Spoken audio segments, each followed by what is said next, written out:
2, 1 y 2, 3. Listo.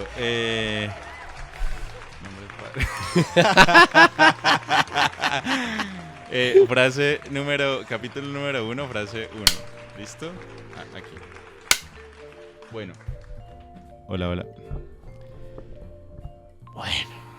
Ay. Comenzamos. Ahora sí, en serio. Ay.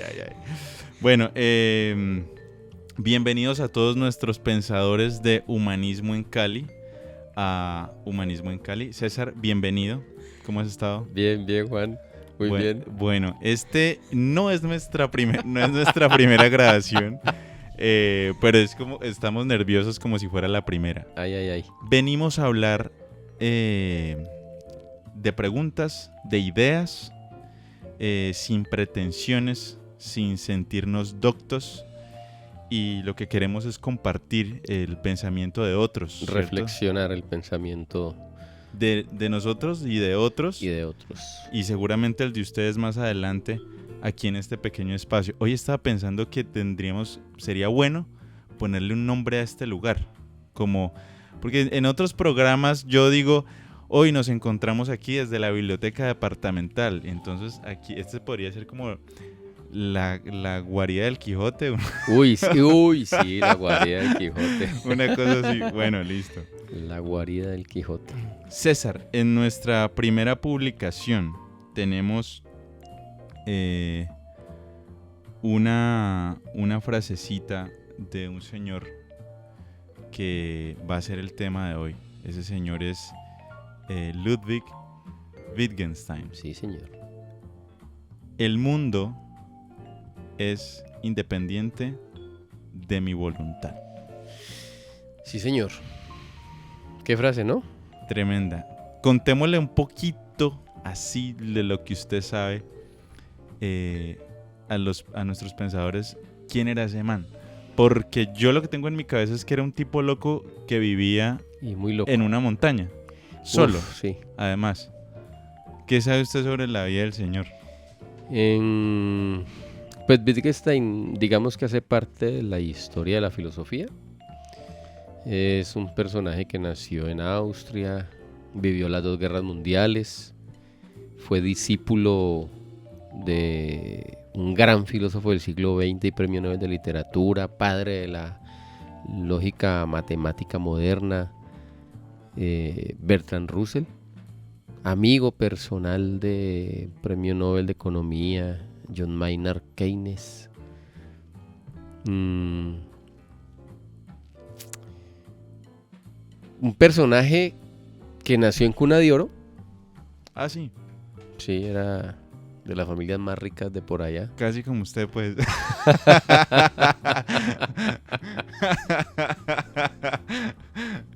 No, pero... Nació en cuna de oro y el hombre renunció a la herencia. Lo rechazó todo. Lo regaló a sus hermanos. Se regaló a la guerra. Él no tenía por qué irse y se fue. Y a la segunda, me imagino. A la primera. A la Primera Guerra Mundial. Y se regaló como soldado raso. Y siendo soldado raso, se regaló en el trabajo más difícil, que era ir a espiar tras las líneas enemigas para traer coordenadas de los sitios que debían ser bombardeados, porque en ese entonces no eran satélites ni computador ni nada de eso. Entonces ellos iban calladita la boca, traían las coordenadas y si los veían por ahí, pues los mataban. Entonces el hombre, estando en la guerra, escribe un librito que cambió la filosofía en el siglo XX. Un librito que tiene un nombre en latín, Tractatus Lógico-Philosophicus, que es algo así como tratado de la lógica, de la filosofía o de la filosofía lógica. Y ese librito chiquitico se convirtió en una especie de Biblia para un grupo académico fuerte que existía en la época en las universidades europeas del Círculo de Viena, conformada por hombres doctos. Y el hombre, en vez de ir a enseñar, porque le pedían las universidades que lo hiciera, se fue a vivir como ermitaño en una montaña, construyó una cabañita en madera y allá se dedicó a pensar y a escribir. Siempre rechazó cualquier tipo de economía fuerte y murió sin nada. Y él mismo dijo que murió feliz, ¿no? Unos amigos iban a ir a verlo en su lecho de muerte y él estaba hospedado en la casa de un médico amigo y le dijo a su amigo: dígale a mis amigos que fui feliz. Y se murió para siempre, como muere la gente. Uh-huh. Bueno, ¿qué le dice a usted de esa frase? El mundo es independiente de mi voluntad. Esa frase. Somos atrevidos, ¿sabe? Al iniciar con esa frase. Usted fue el que quiso comenzar con eso. Somos atrevidos porque es que esa frase encierra... Mire, hay un argentino muy famoso, muy profundo, de una capacidad estética muy bella y de una profundidad filosófica enorme, al que le negaron el premio Nobel, Jorge Luis Borges. Jorge Luis Borges tiene un cuentico que se llama El Aleph. Y el Aleph es una cosita chiquita, como una esferita, que contiene todo el universo.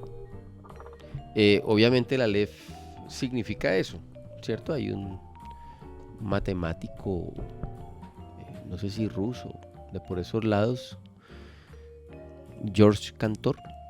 Él revoluciona, digamos, el siglo XX, XIX, XX con un concepto de transfinito y continuum. Y entonces él descubre que hay muchos infinitos y el infinito se llama Aleph, ¿cierto? Entonces el primer infinito es Aleph sub 1, el segundo infinito es Aleph sub 2 y así, hasta el infinito de los infinitos. Entonces Borges toma, obviamente, un tipo muy erudito, toma ese concepto de Aleph y hace su cuento, diciendo que en esa cosita que cabe en la mano está contenido todo el universo. Y lo lleva a una metáfora también muy bella, el libro de arena, que es un cuento donde hay un libro infinito que no se puede quemar porque se acabaría el mundo, ¿no? Como es infinito, todo colapsaría por el humo. Uh-huh. Y nos moriríamos, y en la oscuridad y en el ahogo. Entonces le tuvo que esconderlo por ahí en una biblioteca en Argentina. Pero cada que usted abría una página tenía que leerla porque después no la volvía a conseguir, porque cuando cerraba el libro y la volvía en el mismo sitio eran otras páginas y otros temas, pues el libro lo tenía todo.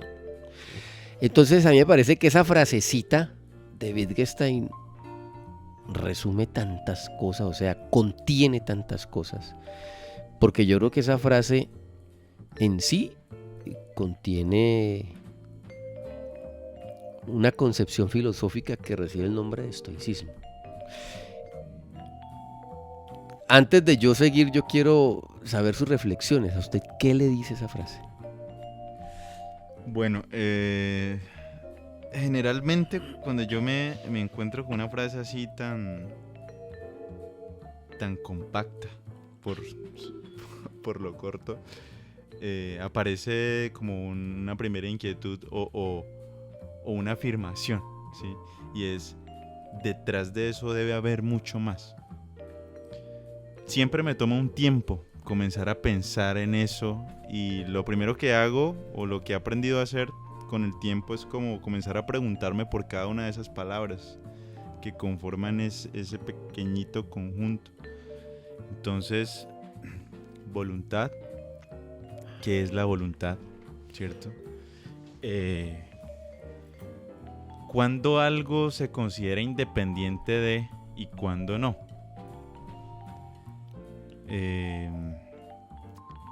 ¿Y qué es el mundo? ¿No? Porque pues frente a eso uno encuentra mucha resistencia, ¿no? Cuando uno comparte una inquietud de ese tipo con estudiantes, familia, amigos, con el mundo, con el mismo mundo. Sí, las personas no quieren escuchar este tipo de preguntas tan profundas. Eso es perder el tiempo, no sé. Bueno, uno encuentra todas estas muletillas, pero de alguna forma tienen razón, porque darse a la tarea de pensar estas frases tan cortas implica descomponerlas en muchos más elementos, y eso es físicamente agotador, demanda energía física. O sea, si usted no come, no piensa. Algo así como empezar a pensar y terminar agotado, sí. Entonces, claro, a la gente, me imagino que esa podría ser una de las razones.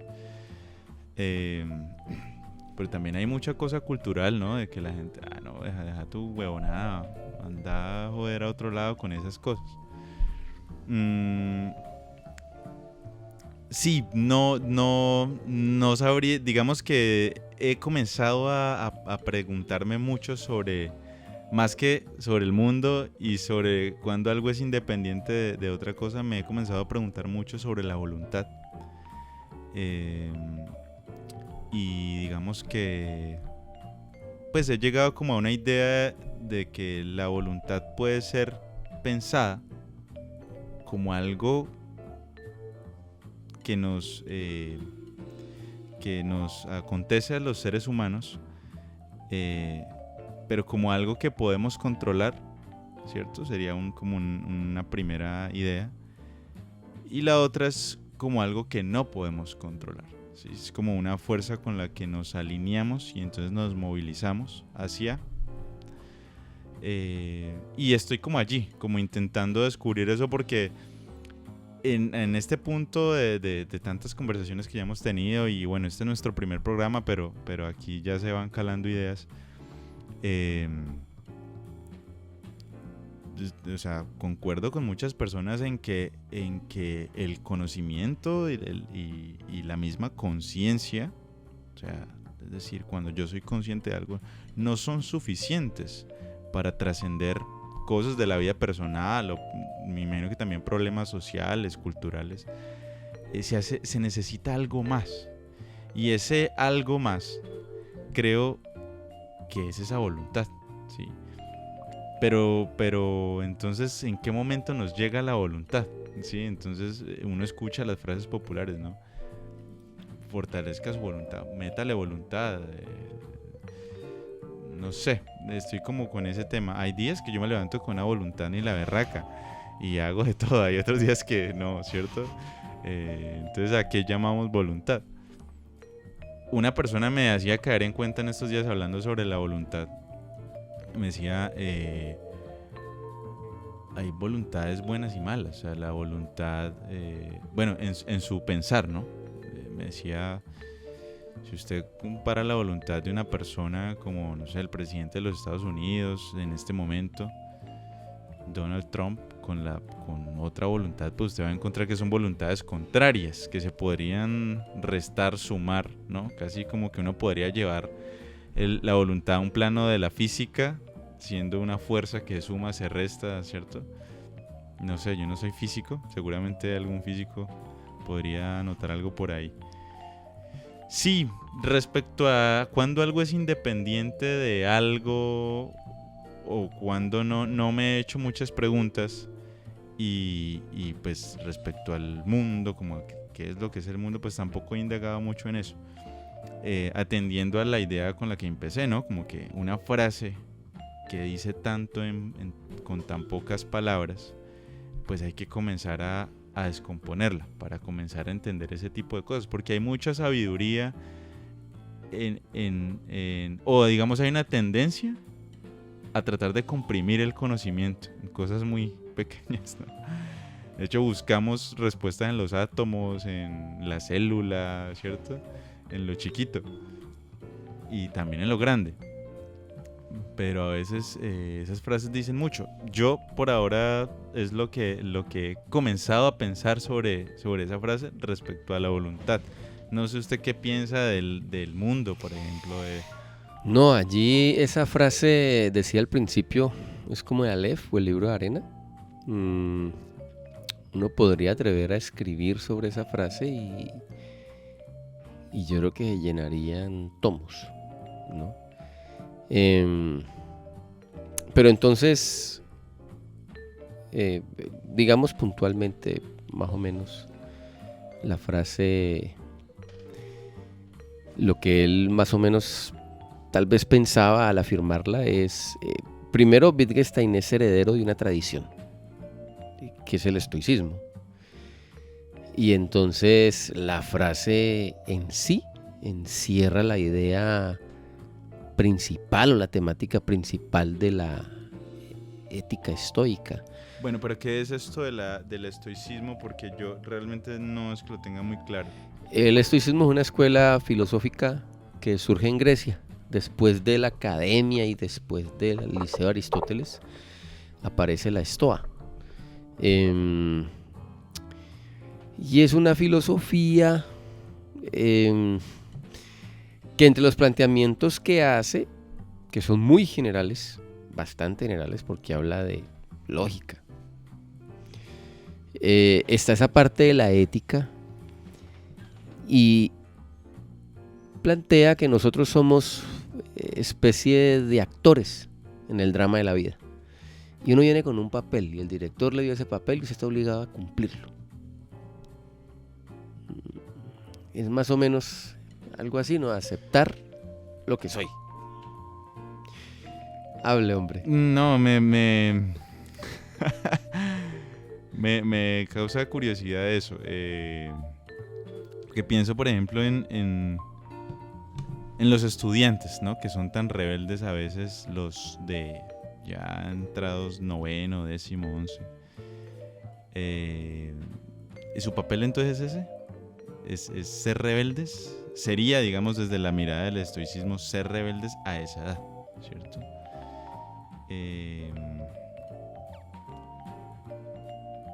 Digamos que entiendo que lo que propone es que uno lo que haga, así considere que está saliéndose de su rol.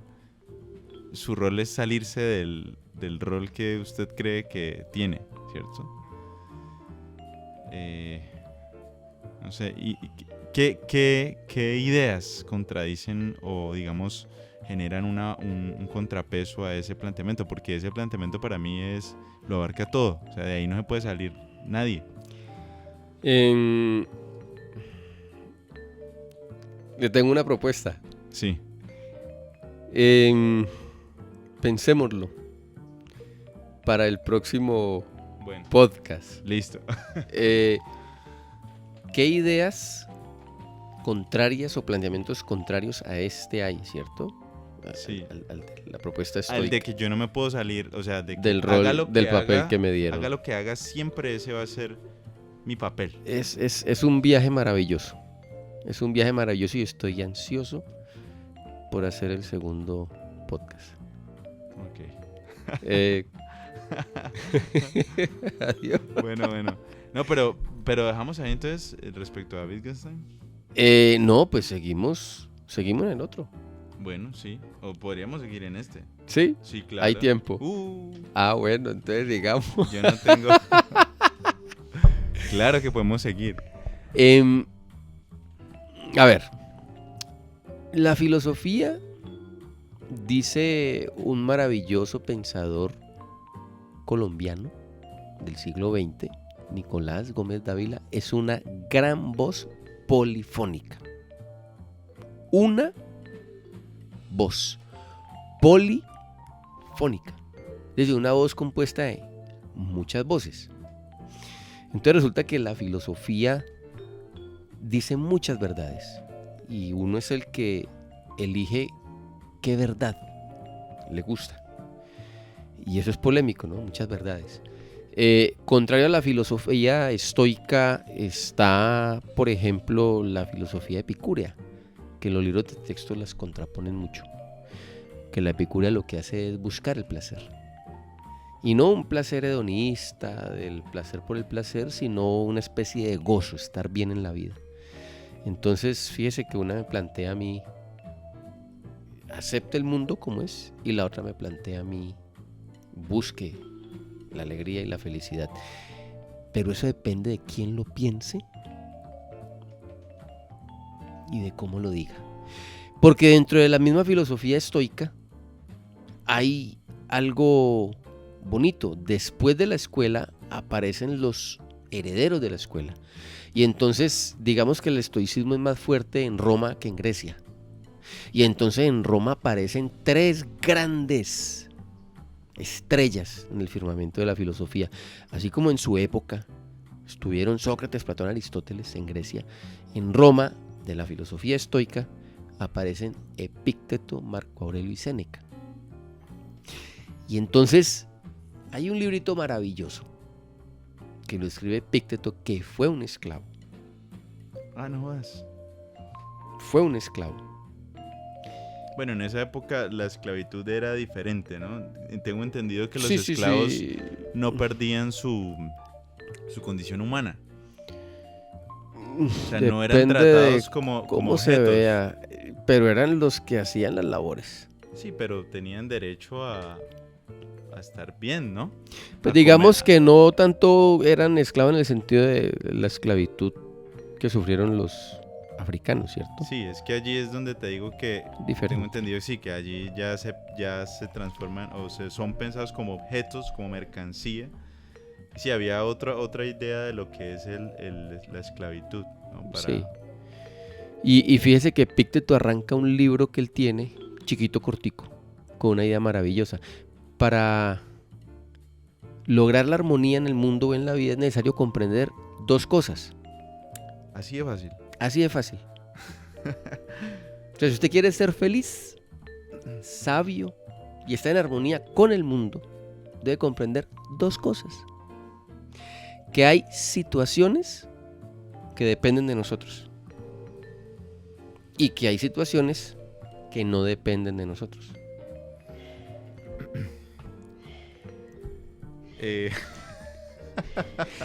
Y ellos mismos decían, las situaciones que dependen de usted, hágalas lo mejor que usted pueda hacerlas. Como pueda, logre el máximo de sus potencialidades en lo que usted puede hacer. Y lo que usted sabe que no depende de usted, acéptela.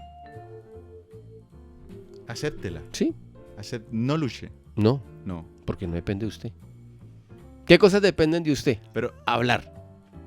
Bueno, usted puede hablar. Aclaremos entonces, eso. Según Epícteto, ellos sí. Exacto. Entonces usted puede hablar. Hable bien. Procure educarse. Procure conocer palabras. Procure utilizar un buen léxico, ¿cierto? De usted depende su trato hacia los demás. Entonces preocúpese por buscar un buen trato hacia los demás, de ser respetuoso con las personas. De usted depende aprender.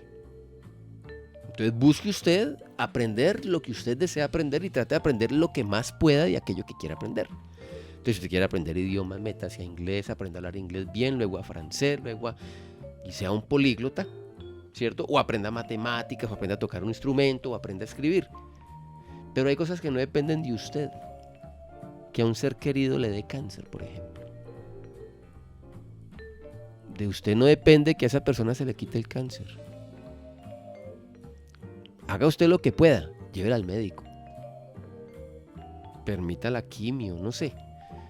Pero acepte que esa persona tiene cáncer. Creo que es muy necesario en esta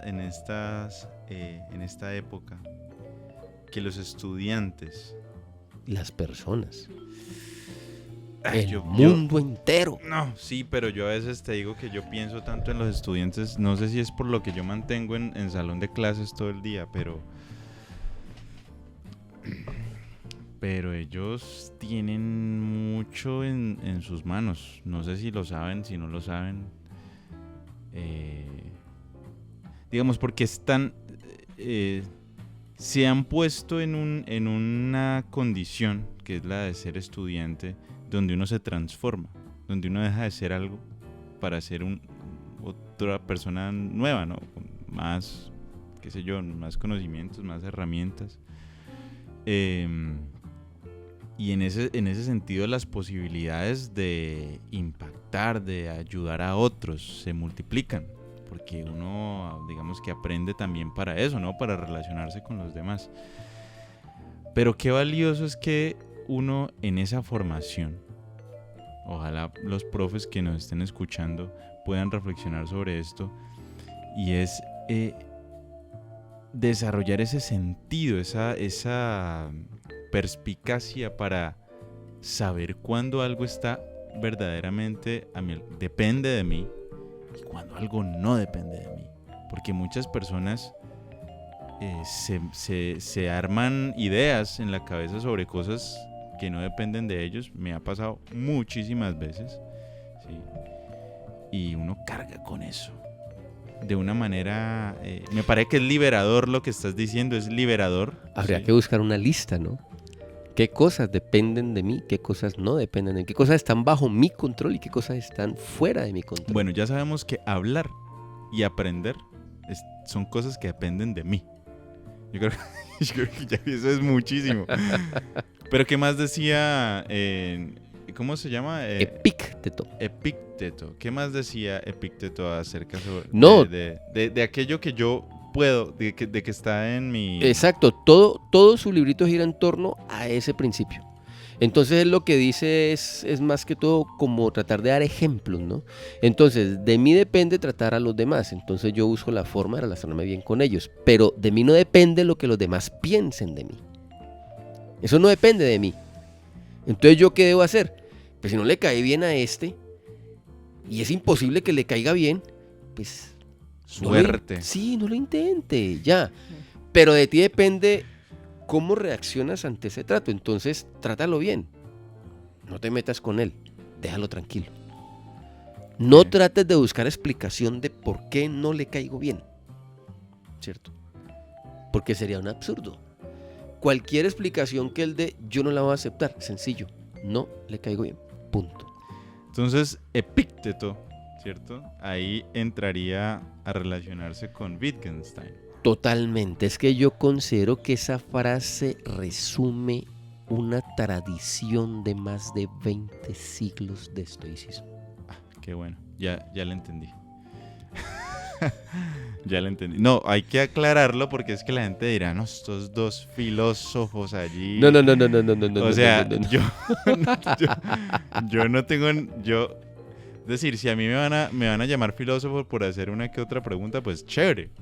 Pero... No, y en eso consiste el programa. Y ojalá, usted imagina qué rico uno reflexionando en torno a los cuestionamientos de filósofos.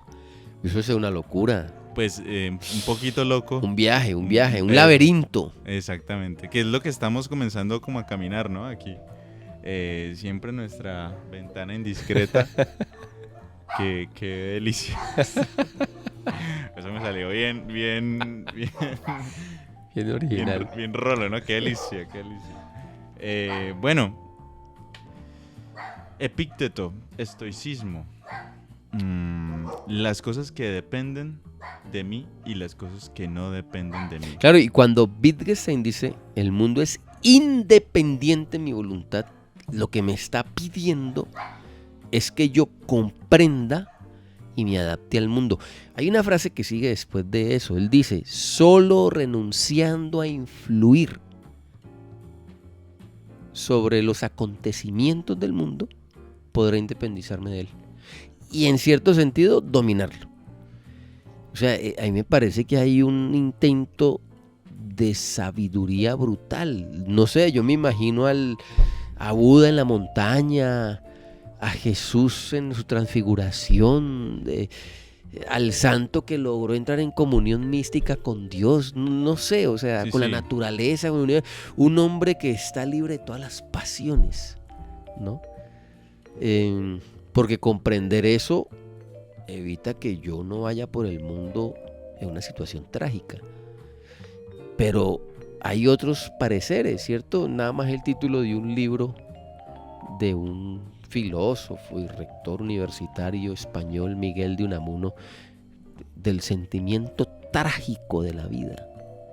Es decir, o sea, hay muchas corrientes que nos dicen... Desprendámonos de esa necesidad de influir. Claro, la vida es trágica. El primer principio del budismo que reza. La vida es sufrimiento, ¿no? Sí. Entonces, si yo entiendo, pues como que al final me va a afectar mucho menos. Pero entonces ahí hay otra cosa que me hace conectar con Epicteto y la tradición estoicista, se dice, ¿cierto? Y es la inquietud de la voluntad, entonces entra en ese conjunto de aquello, según el estoicismo, de aquello que depende de mí o de aquello que no depende de mí. La voluntad depende de mí. Por eso él dice, el mundo es independiente de mi voluntad. Es decir, yo tengo voluntad, pero para mí, no para el mundo. ¿Y la voluntad del otro? El otro es un yo. El otro es un yo. Eso de pronto es más complejo, ¿no?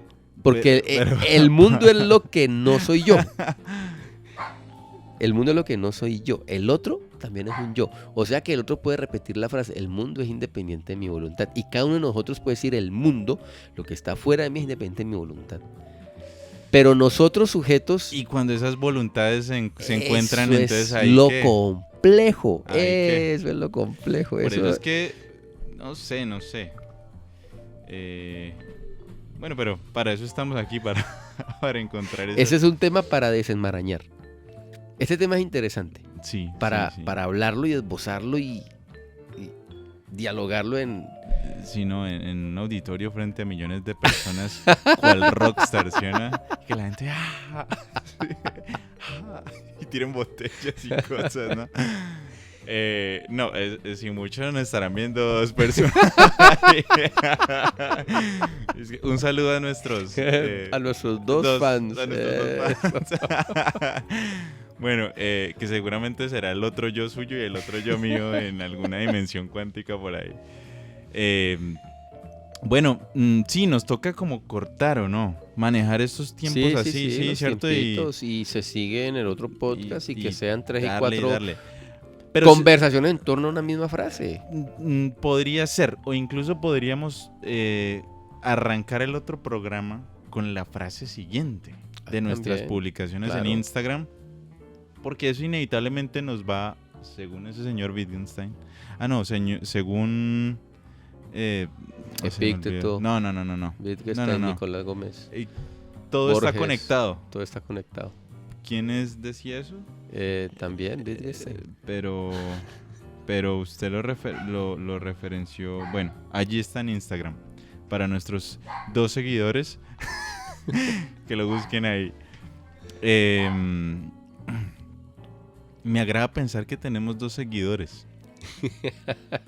¿Sí? Me quita ese peso enorme de las multitudes, una cosa insoportable de salir a la calle y que, ay, ahí están los de humanismo en Cali.